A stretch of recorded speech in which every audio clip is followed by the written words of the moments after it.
The sun was hitting just right, slicing through the leaves of the old maple. The water pressure? Divine. The coffee cup rested precariously on the little wooden shelf I'd screwed into the cedar siding, and steam was swirling up into the crisp morning air. This, right here, was the purest joy of suburban living.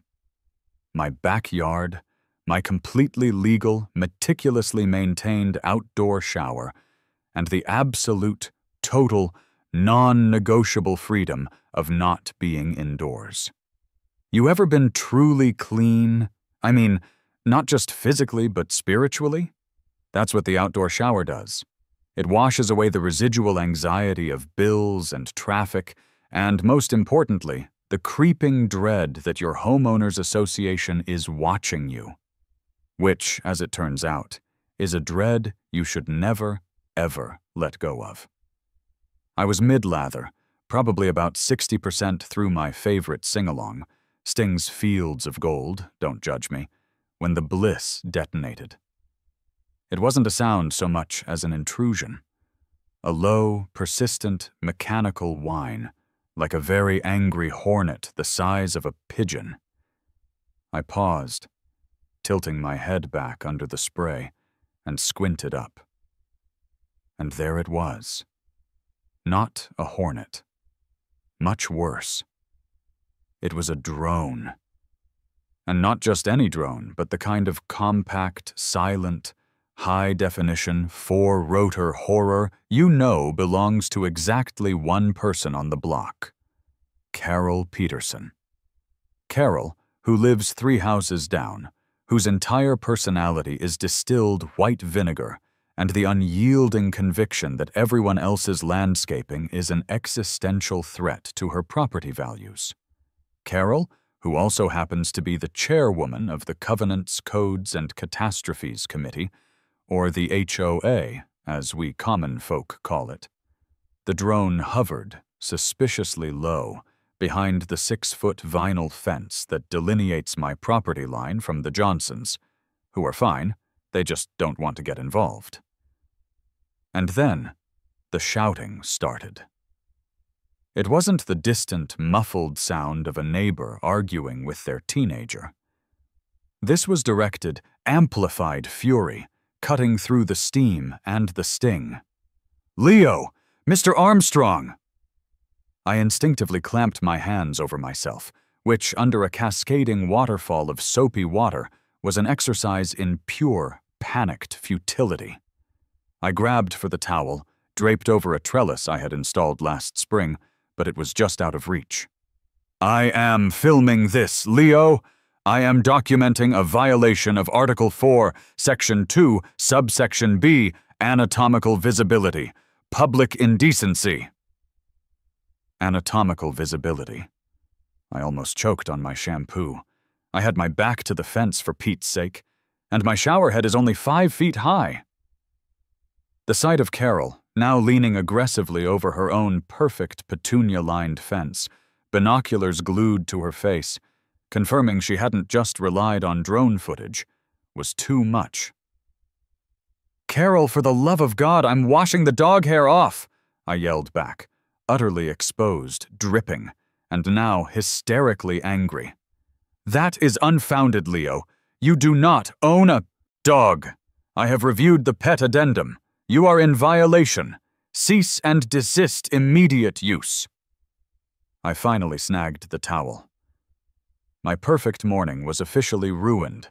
I slammed the bathroom door and stood there, steaming in every sense of the word. The drone zipped away. Carol's shouting dissolved into muffled, victorious muttering. But the real insult came 2 hours later. The notification arrived. It wasn't slid under the door. It was stapled to the frame, inside a sealed, heavy-duty, Ziploc-style waterproof plastic sleeve. Seriously. They treated the violation like a national security secret that couldn't risk contact with the elements. I ripped the sleeve open. The letter inside was 3 pages long, written in 12-point Times New Roman, and signed by Carol Henderson, the nervous president, and some guy named Greg who never shows up to anything. Dear Occupant 417 Maple Lane, Leo Armstrong, this notice of non-compliance is hereby issued regarding the egregious and documented contravention of the covenants, codes, and catastrophes, CCC. Master Declaration, specifically citing Article 4, Section 2B, the Indecency Clause, pertaining to the visual externalities generated by an unshielded personal hygiene facility. Visual externalities. Unshielded personal hygiene facility. They couldn't just say, your outdoor shower is too low, put up a screen. They had to use language that suggested I was operating a toxic waste dump or performing avant-garde nude street theater. The letter concluded with a demand for immediate remediation, specifying that any privacy screening, their capitalized phrase, must be submitted for prior approval and must conform to the established aesthetic continuity of the community. I crumpled the waterproof sleeve in my fist, then smoothed it out immediately because that kind of plastic is probably reusable. That was the moment, the boiling point. I could have just bought a 4-sided screen from Home Depot for $80, screwed it into the siding, and been done. I could have moved the shower around the corner of the house. Compliance was cheap. It was easy. But the sheer, soul-crushing pettiness of the waterproof letter, the drone footage, the anatomical visibility complaint, it demanded more. This wasn't about decency. This was about power. They wanted me to admit I was wrong and bow to their arbitrary, ridiculous rule book. And I realized something profound in that moment, sitting in my kitchen, dripping slightly onto my tile floor. I wasn't indecent. I was simply under-private. And if they wanted privacy, I'd give them privacy. Not the kind that just screens my activities, but the kind that blocks out the sun. The kind of privacy that would make my outdoor shower feel like a secret bunker. I grabbed a tape measure and walked back outside. The legal fence limit was 6 feet. "You know what, Carol?" I muttered to the empty air, picturing her frantic face. "You asked for it. I'm going to build a wall that makes your backyard look like a hamster cage. 12 feet, double the legal fence height." It sounded magnificent. It sounded spiteful. It sounded like an act of architectural defiance. The 12-foot idea was born, ugly, glorious, and absolutely necessary. The war was officially on. My kitchen table quickly turned into a war room, littered with takeout containers, highlighters, and the thick, heavy-duty binder of the covenants, codes, and catastrophes. This wasn't just a rule book. It was a doctoral dissertation on how to properly coordinate your mulch color with your neighbor's gutters. It was almost impressive in its scope, which also meant it was riddled with catastrophic, glorious loopholes. I spent the entire weekend treating the CCC binder like the Ark of the Covenant, squinting at microprint. My only company was a constant, low, sarcastic commentary running in my head. Article 2, Section 5A. All exterior lighting must achieve an ambiance of rustic Mediterranean serenity. Rustic Mediterranean serenity? I just wanted to see my keys at night. The key battleground, naturally, was Article 7, Property Boundary Features and Permitted Vertical Installations. The rule was clear. Permanent boundary fencing shall not exceed 6 feet in height, as measured from the adjacent grade level, and must utilize approved standardized materials: vinyl, treated wood, aluminum. Simple enough. If I built a 6-foot fence, I still wouldn't be adequately shielded from Carol's third-story window or her ridiculously high-tech drone.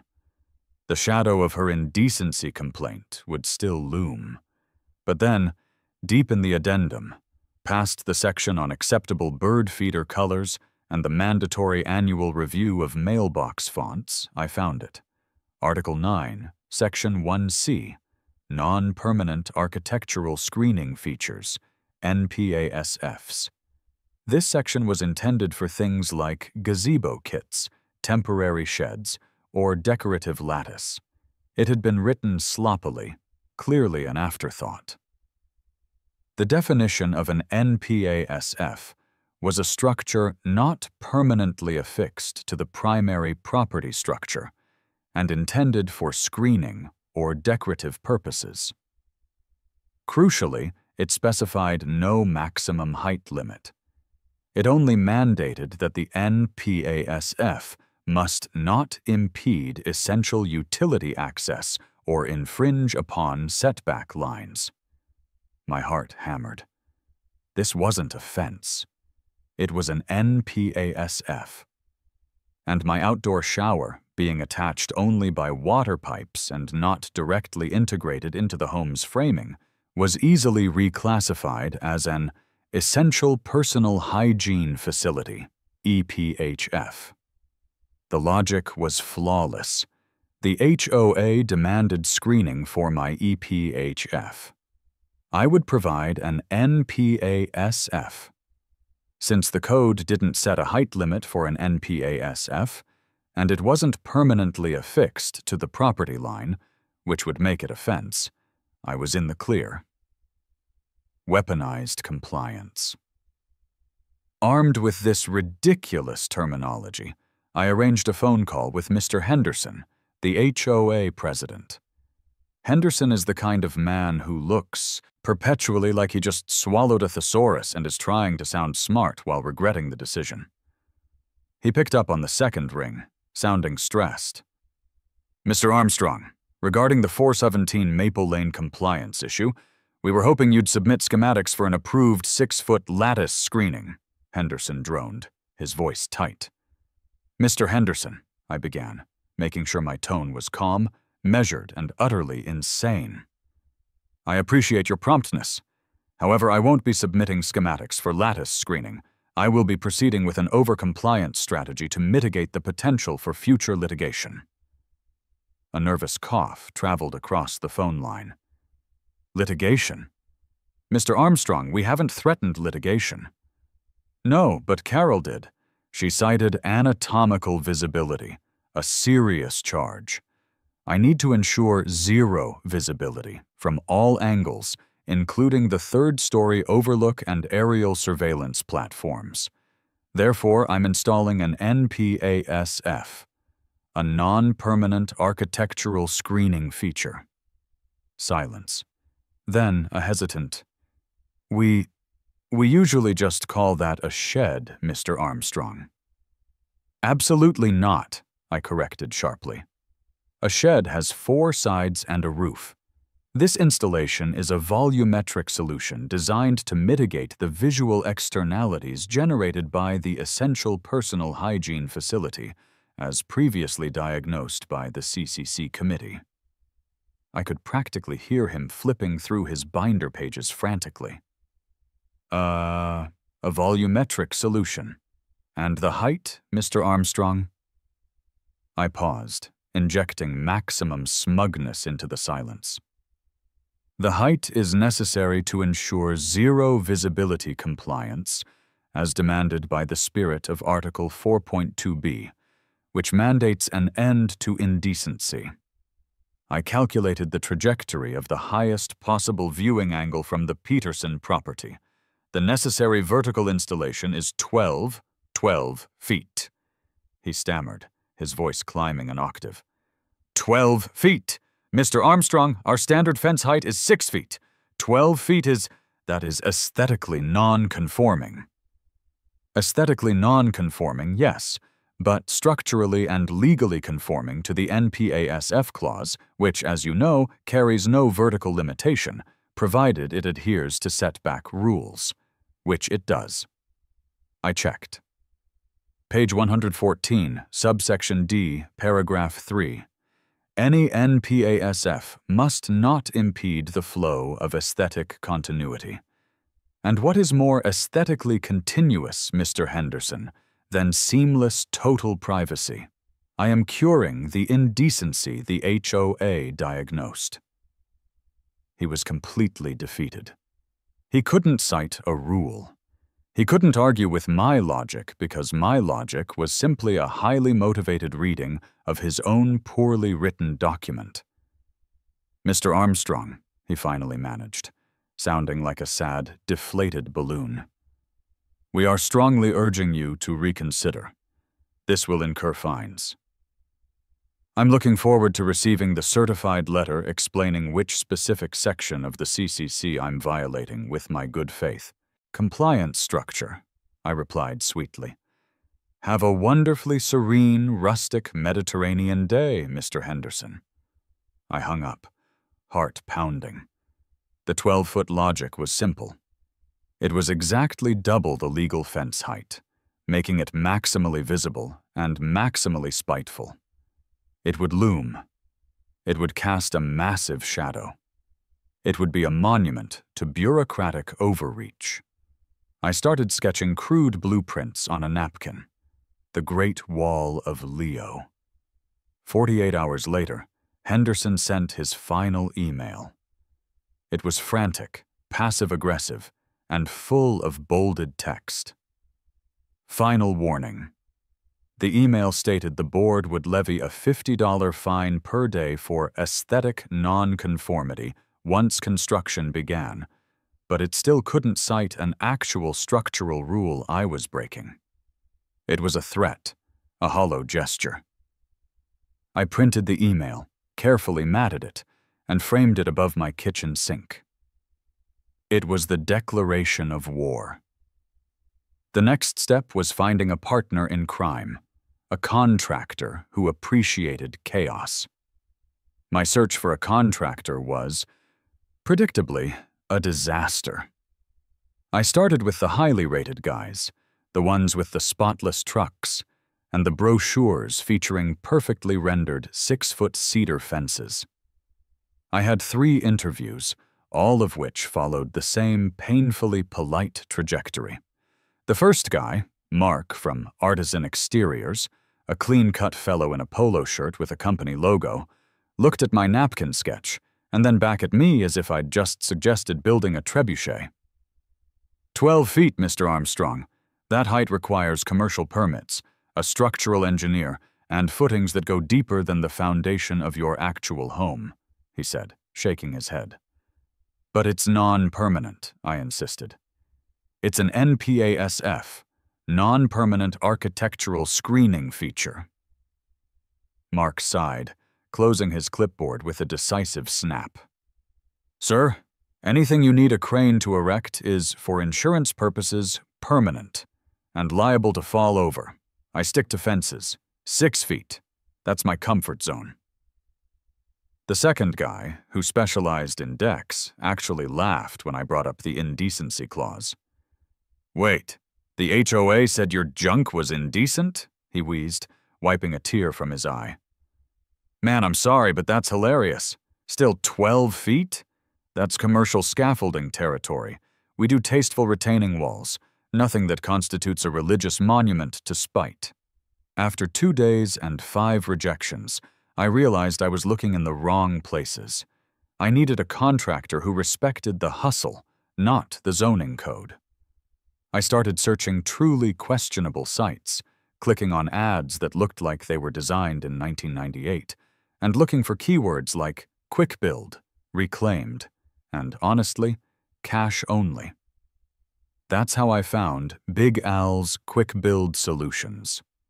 His website was one single blurry JPEG of a dog sitting on a pile of lumber. The tagline was, "If it stands up, it stays up." I called the number. A voice like gravel rolling down a hill answered, "Yeah, Al speaking. What you building?" "I need a 12-foot privacy screen. It has to be technically non-permanent, fully compliant with setback rules, but visually imposing. It's a spite project against my HOA," I explained, figuring honesty was the best policy with Big Al. A deep chuckle rumbled through the phone. "A spite structure. I love it. You got the material, or you need me to supply? I need you to supply, but it has to be architecturally ambiguous, something that doesn't look like standard fence vinyl. Ambiguous, got it. I got some choice cuts of reclaimed cedar and a few pallets of pressure-treated that fell off a truck, metaphorically speaking. I'll be there in 20 minutes. 20 minutes later, a Ford pickup that looked like it had been in a demolition derby arrived. It was pulling a trailer piled high with a haphazard collection of lumber that looked vaguely structural. Big Al himself stepped out. He was a mountain of a man in faded blue overalls, a stained t-shirt, and a baseball cap that read, "Safety Third." He was chewing on a toothpick with intense concentration. I walked him to the backyard, pointing to the outdoor shower setup. See that? I shower there. Carol, 3 houses down, took drone footage and sent me a waterproof complaint about my, quote, anatomical visibility, I explained. Big Al squinted at the shower, then at Carol's house, then back at me. He looked impressed. Waterproof complaint. That's new. That's premium petty. I appreciate the dedication. So, I need a 12-foot screen right here, I said, pointing to the planned location. It has to be called an NPASF, Non-Permanent Architectural Screening Feature, to bypass the 6-foot fence limit. I need a structure, not a wall. Big Al stroked his chin, the toothpick dancing.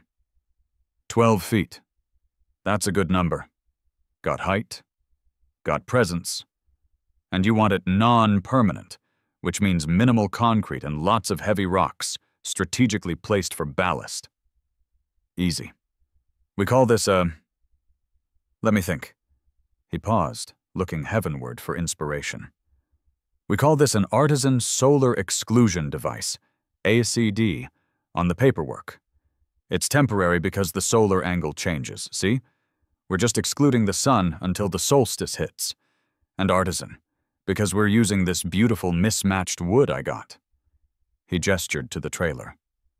The wood was indeed mismatched. Some dark, some light, some slightly green from the pressure treatment. It was perfect. It looked aggressive. I love the ASED designation, Al. How quickly can you do it? We can start pre-dawn tomorrow. I need cash, I need coffee, and I need you to stay out of the way. My crew, Tank and Gus, they move fast. You'll have a monument by noon. We negotiated the price, which was strangely reasonable, possibly because Big Al was operating outside of every known tax and labor law. The dialogue was a beautiful exchange of 2 men who understood the core mission. Spite delivered via lumber. So, ACD, 12 feet, reclaimed cedar, minimal footings, I confirmed, shaking his massive, calloused hand. That's the beauty of it, Leo. We ain't building a fence. We're building art. And art ain't got no code. Now, one thing. You got a hose out back? Yeah, why? Just wondering how we're gonna rinse the concrete dust off Carol's flower bed. He winked. Just kidding. Mostly. He roared off, leaving a faint smell of diesel and sawdust in his wake. I stood there, staring at the empty space where the wall would soon stand, a monument to my indignation. My final humorous thought before the big day settled in. I had traded my quiet life for a 12-foot wooden middle finger. My neighbors would hate me, the HOA would bankrupt me, and the structure would probably attract raccoons. But it would be mine. And it would be glorious. I printed out the ASED contract, framed it next to the warning letter, and went to bed early. I needed my rest for the coming architectural revolution. I was jolted awake at 6:00 a.m. not by an alarm, but by the sound of a diesel engine backfiring and the distinct aggressive opening chords of AC/DC's Thunderstruck. Construction day had begun. I looked out my window. Big Al's battered pickup was parked sideways across my driveway. His trailer, now partially empty of its questionable lumber, was listing dangerously to one side. Tank, who looked exactly like his name, was wearing a cut-off shirt and using a massive sledgehammer to drive stakes into the ground with terrifying efficiency. Gus, thinner and quieter, was already assembling the massive wooden frames. It was pure, glorious chaos. The neighborhood, normally silent save for the occasional nervous rustling of an HOA member's curtains, was instantly awake. Curtains twitched. Doors cracked open. Within 10 minutes, there were 3 different people outside filming. One on a tripod, one with a phone, and naturally, Carol with her drone, now buzzing defensively near the roofline. I poured coffee and watched, narrating the spectacle from the safety of my kitchen window. And here we see the indigenous suburban species, the Homo hoaensis, migrating toward the perceived threat, I whispered to myself. Note the look of abject horror on Mrs. Johnson's face. Pure cinema. The progress was terrifyingly fast. Big Al wasn't using finesse. He was using force. Gus built the frame, Tank put it in the ground, and Big Al directed, shouting instructions that were mostly just variations of, "Lift it, you goat!" 6 feet went up first, the legal fence limit. It looked imposing. Then 7 feet. Now it was noticeably taller than the fence line. 9 feet. This was getting ridiculous. The structure was dominating the sky. By 9:30 a.m., the last of the uprights were secured with massive bolts into a pile of foundation stones and ballast dirt, reaching their ridiculous, spiteful zenith, 12 feet. The final structure was a masterpiece of architectural menace. It wasn't flat. It was a deep C shape that enclosed the shower, made of mismatched, slightly warped wood. It looked like the side of an old barn had decided to launch itself into orbit. It cast a massive, irregular shadow that fell directly across Carol's prize-winning petunias. And then, the inevitable happened. The police car arrived first, its lights strobing silently, a gentle warning, not an aggressive confrontation. Following it was a dark, unmarked sedan. My heart stuttered, not from fear, but from the sheer excitement of reaching the final boss level. Big Al stopped the music, thankfully switching from AC/DC to some truly depressing polka, and the hammering ceased. Officer Miller, a young, earnest guy, who looked like he'd rather be directing traffic, approached first. He looked completely bewildered. "Sir, Mr. Armstrong?" Officer Miller asked, holding a notepad. "We received a complaint about unauthorized commercial construction and noise violations." "Officer, morning. I'm Leo Armstrong," I said, stepping onto my back patio, project contract in hand. "I can assure you this is non-commercial. This is an NPASF, non-permanent architectural screening feature installed by an independent artisan. Noise compliance is being met. We observed the 9 a.m. start time for heavy equipment." Behind him, a middle-aged man in a wrinkled blazer and the unmistakable tired eyes of someone who deals with neighborhood disputes daily emerged from the sedan. This was Code Officer Davis. He walked straight past the confused cop and stood staring up at the wall. He didn't look angry. He looked exhausted. Davis. "Mr. Armstrong, Code Enforcement. This structure is 12 feet high. I have a formal complaint here, citing a violation of the Residential Fence Ordinance, Article 7.4, 6-foot maximum." I walked toward him, holding the laminated, waterproof complaint I'd received from Carol. Leo. "Officer Davis, I appreciate your diligence, but this is where we have a slight semantic complication. This is not a fence. A fence is defined in Article 7 as a vertical structure delineating property lines. This structure is 5 feet inside my property line. It is not delineating anything, it is mitigating." Davis rubbed his temples. Mitigating what, Mr. Armstrong? The sun? It's blocking out half the yard. Leo. Mitigating the visual externalities generated by my outdoor shower, sir. The facility in question was the subject of a formal HOA complaint. Right here.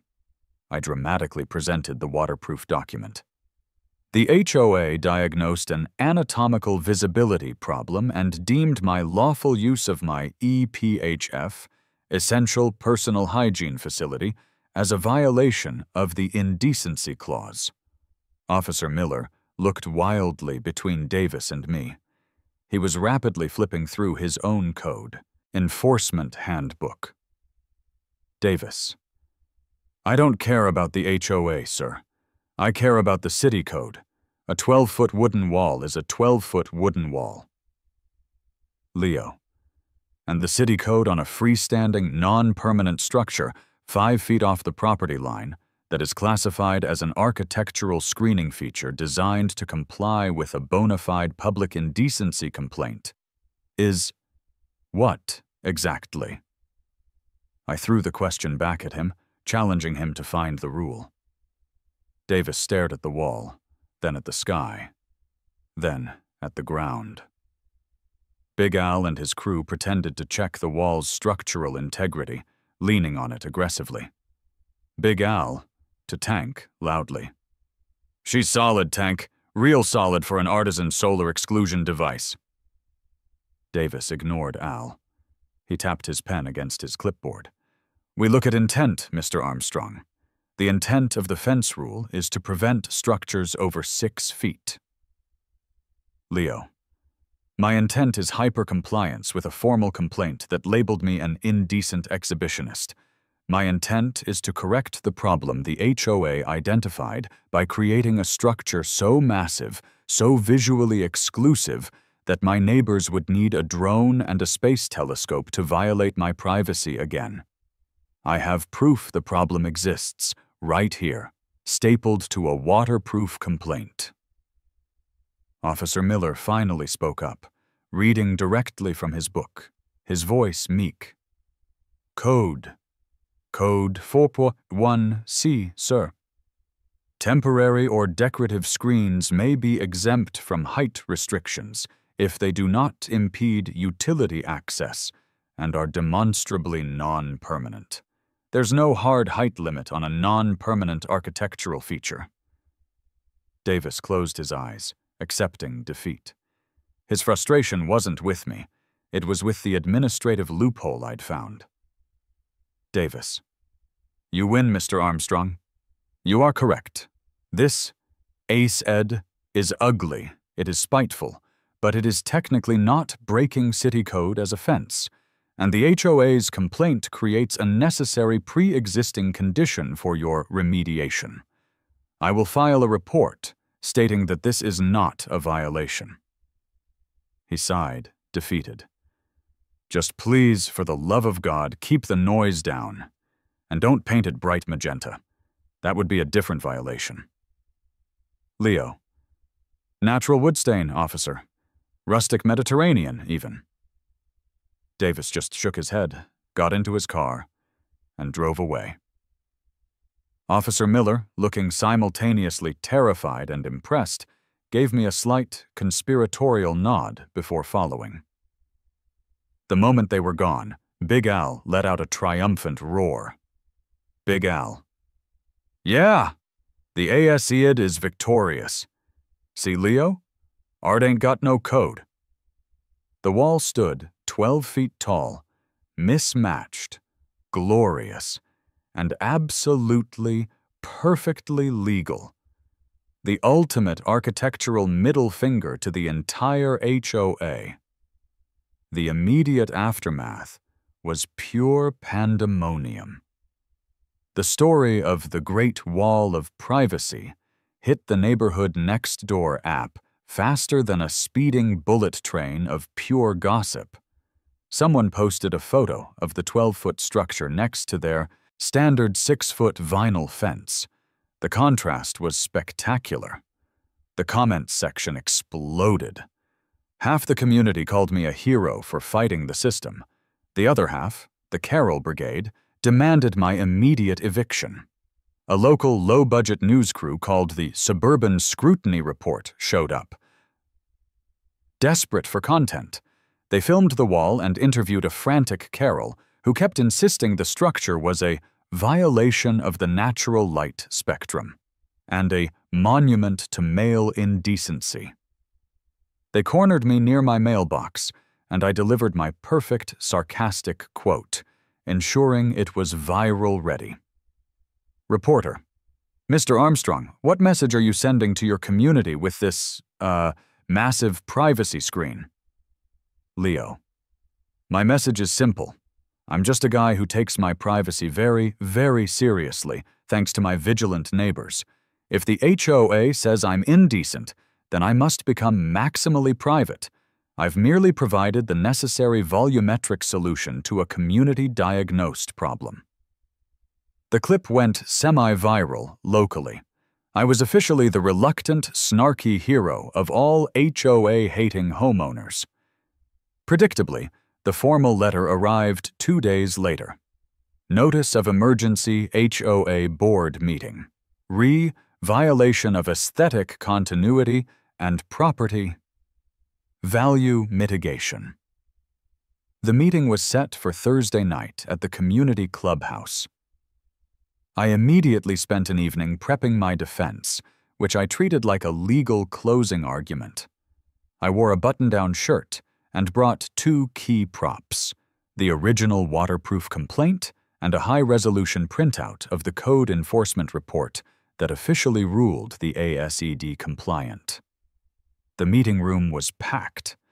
People stood shoulder to shoulder, divided into 3 camps: the Carroll loyalists, the few, the anti-HOA rebels, the many, and the nervous homeowners who just wanted to know if the wall would affect their resale value, the majority.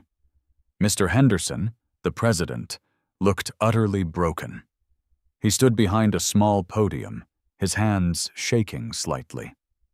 Carroll sat at the table next to him, wearing an expression of pure, unadulterated venom.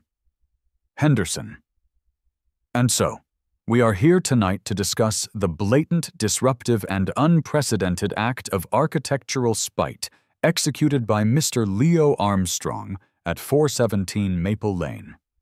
This 12-foot-tall structure, which Mr. Armstrong refers to as a solar exclusion device. He paused, visibly struggling to say the ridiculous name. Has severely impacted the aesthetic continuity of our entire cul-de-sac. A loud murmur went through the crowd. Carroll: It's a monstrosity. It blocks the view. I'm getting drone complaints from people 2 streets over. It looks like a medieval fortress built around a hobo's bath. A few people in the back actually cheered Carroll's description, but the vast majority groaned. Henderson: We acknowledge the code enforcement report filed by Officer Davis, which, regrettably, cites no direct city code violation regarding the structure's height in its current classification. However, we, the board, are invoking Article 1.3, the General Welfare Clause. This structure is clearly detrimental to the general welfare of our property values. He pointed a shaky finger at me. Mr. Armstrong, you built this out of spite. You know it violates the spirit of the community. What is your justification for this 12-foot barrier? I stood up slowly, calmly, and approached the podium, receiving a round of applause from the anti-HOA section. Henderson shrank back. Leo: Thank you, Mr. Henderson, for that eloquent, if slightly histrionic, summation. I am here tonight not to apologize for my structure, but to thank the board for forcing me to build it. I held up the waterproof complaint dramatically. Leo: 6 weeks ago, I received this letter. It's laminated, certified, and sealed in a waterproof sleeve. This letter, signed by Ms. Peterson and yourselves, officially and legally diagnosed a severe community problem at my address: indecency. I paused, letting the word hang in the air. Leo, you didn't say my shower was too big. You didn't say my water pressure was too high. You said my very act of washing myself was causing anatomical visibility and was a violation of public decency.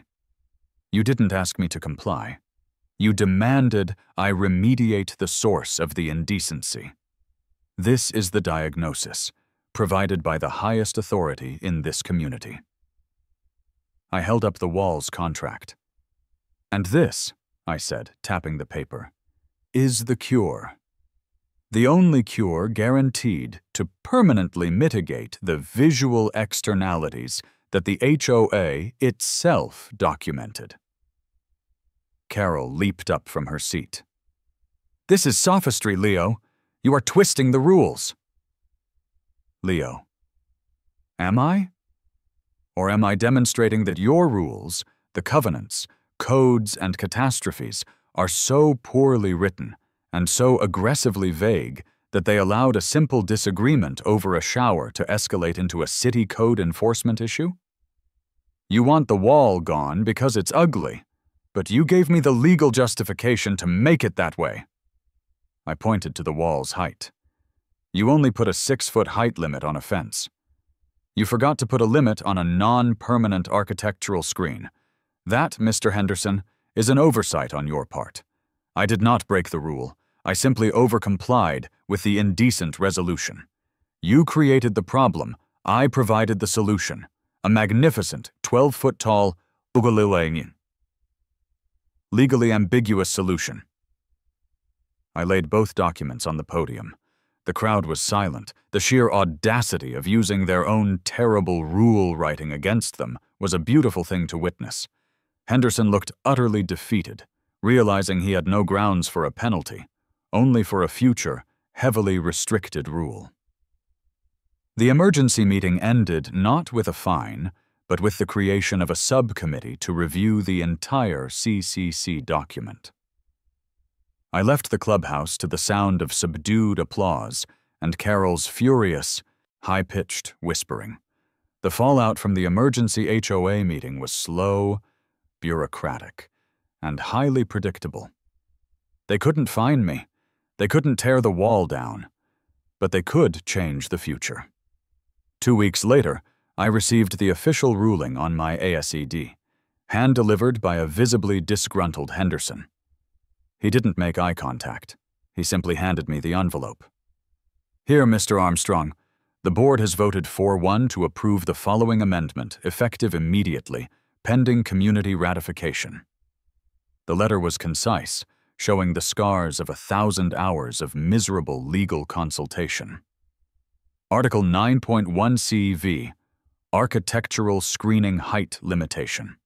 Any structure built primarily or secondarily for personal hygiene privacy, including, but not limited to, essential personal hygiene facilities, EPHFs, and non-permanent architectural screening features, NPASFs, shall not exceed 7 feet in structural height, as measured from the adjacent grade level. Mr. Armstrong is therefore required to reduce the structural height of his ASED to 7 feet within 30 days. 7 feet, not 6, because 6 was the fence. 7 feet. They were trying to be petty but slightly generous. It was a technical defeat. I had to reduce the wall, but I had Big Al. I called him immediately. Al, they won. They passed a new rule. The structural height limit is now 7 feet. I have to reduce the wall. Big Al. 7 feet? That's almost 8 feet if you don't measure too carefully. But whatever. We get the chainsaw. We chop the top 5 feet off. Party's over, Leo. Leo. Hold on, Al. I said structural height. The rule is very specific. What if the top 5 feet weren't structurally a wall? What if they were A decorative attachment. A slow, delighted roar came through the phone. Say what now, Leo?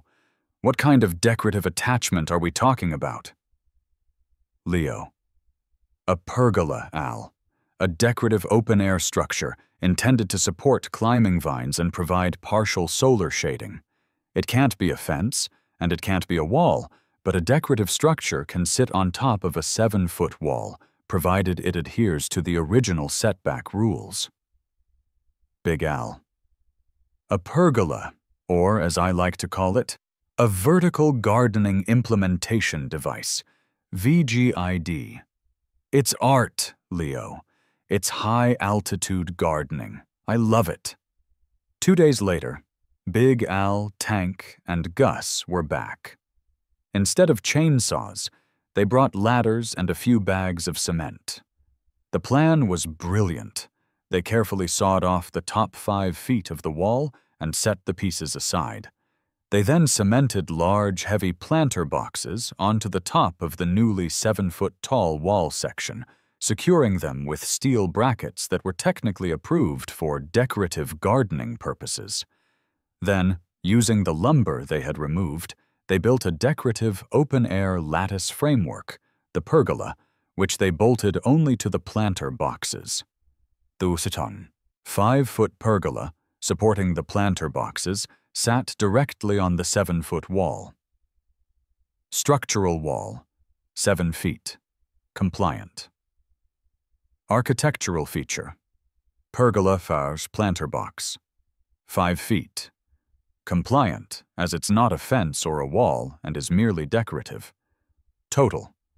Height, 12 feet. Glorious. Henderson, alerted by Carol's frantic phone calls, showed up just as Big Al was planting a very aggressive-looking climbing vine into the newly installed planter box. Henderson. Armstrong, what is the meaning of this? You were ordered to reduce the height. Leo. I did, Mr. Henderson.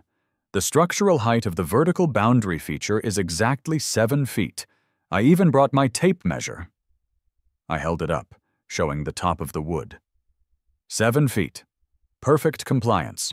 The top 5 feet are an approved vertical gardening implementation device, a pergola. Are you suggesting that decorative open-air pergolas are now banned? I see 3 on this street alone. Henderson looked up at the 12-foot, ridiculous, repurposed structure. He looked at the ugly little vine Big Al was lovingly tucking into the planter. He saw the technical, beautiful, agonizing loophole. He was defeated by my overcompliance again. I hate you, Armstrong, Henderson whispered. Not to me, but to the wind. I know, I replied cheerfully. Have a beautifully serene day. My final act of triumph was simple, elegant, and permanent. I had a small, bronze-colored plaque fabricated. I then bolted it firmly to the base of the 7-foot structural wall, right near where the water spigot was. I took my final, symbolic shower under the shade of my now legal 12-foot structure. The wall of privacy was complete, a monument to the foolishness of writing rules without considering human spite. The water felt perfect. It's 6 months later. The war, for now, is over. The Great Wall of Privacy, or the ASAD PGID, depending on which legal document you're holding, is still standing. The aggressive vine I bought is starting to climb the pergola, and it's slowly developing a surprisingly rustic charm, mostly because anything looks rustic next to Carol's sterile, bleached white vinyl fence. The real victory, though, isn't my personal bathing freedom. It's the quiet, beautiful defiance it spawned in the neighborhood. My stand cracked the suburban veneer. People started asking Big Al for quotes. Mrs. Johnson, who originally just wanted to stay out of the fight, now has a 6-foot-wide, 9-foot-tall, integrated bird observation tower next to her shed. It's basically a massive wooden box with a small window, technically classified as a temporary, oversized bird accessory. Mr. Thompson, 2 doors down, fed up with the glare from the community pool, installed a 10-foot-high artisan weather station, which consists of a gigantic wooden sundial and 3 mismatched wind chimes. The spirit of weaponized ambiguity is contagious. The neighborhood aesthetics now look less like a homogeneous suburb and more like a minimalist post-apocalyptic art installation. I saw Mr. Henderson 2 days ago, walking his little dog. He looked thin, defeated, and utterly exhausted. He was wearing a shirt that clearly hadn't been ironed. The HOA is currently bogged down in rewriting every single one of the covenants, codes, and catastrophes, a task that will likely take them until the next decade. As he walked past my house, I was standing outside, pruning the vine climbing the pergola. "Morning, Mr. Henderson," I called out cheerfully. He flinched, like I'd hit him with a rock. "Armstrong? Lovely weather we're having. Great for my vertical gardening implementation device. It really loves the sun up here." I pointed up to the 12-foot peak. "You know, I was thinking about adding a permanent fixture on top of the pergola. A small, structural addition, maybe 15 feet. Something like a flagpole. Would require deeper footings, of course, to maintain structural integrity." Henderson stopped. He didn't say a word. He just stared at the ground for a long, silent moment, his shoulders slumping. He looked like he aged 5 years right there on the pavement. He eventually just shook his head, pulled his little dog away, and walked off, unable to face the sheer technical nightmare of regulating flagpoles or structural depths. Turns out fighting the man is easy when the man is just a volunteer who wrote his rule book on cocktail napkins. They asked for decency. I gave them architecture. I got my shower, I got my peace, and I even got a nice, technically legal pergola on top of my 7-foot wall to hang my ferns. I'm thinking about installing a small directional LED light on the flagpole, just to really push that rustic Mediterranean serenity. See you next time, probably from the top of my new 15-foot HOA-approved weather observatory flagpole. The plaque. Erected in compliance with Article 4, Section 2B, the Indecency Clause. Structural component height, 7 feet. Architectural feature, VGID, 5 feet. Don't look. The HOA said it's indecent.